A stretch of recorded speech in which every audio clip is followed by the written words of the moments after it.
ফাঁসানো হচ্ছে। কি বলবেন? আমার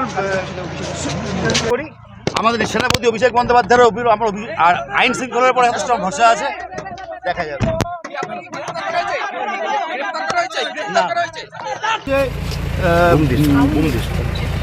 তোমার আমার সরকারের প্রতি মুখ্যমন্ত্রী এবং সেনাপতি আমার অভিষেক বন্দ্যোপাধ্যায় এবং আমাদের প্রশাসনের প্রতি পূর্ণ আস্থা আছে। আমি চিকিৎসায় গিয়েছিলাম, তার জন্য কি জন্য আপনাকে গ্রেপ্তার করা হলো? জুলাবিরাই বলতে পারবে না।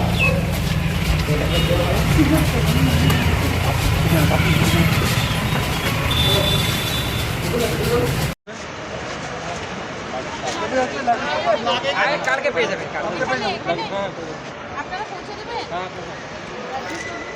আমি জানিয়ে দেবো।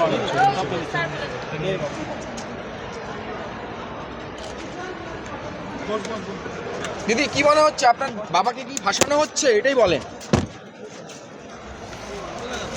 আমার বাবা না, আমার কাকা। সবথেকে বড় কথা যে আমাদের মানসিক অবস্থা ভালো নেই। হ্যাঁ, কি মনে হচ্ছে সেটাই বলেন, কি মনে হচ্ছে?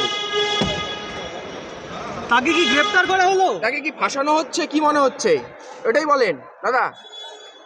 তাকে কি গ্রেপ্তার করা হয়েছে? কি জন্য?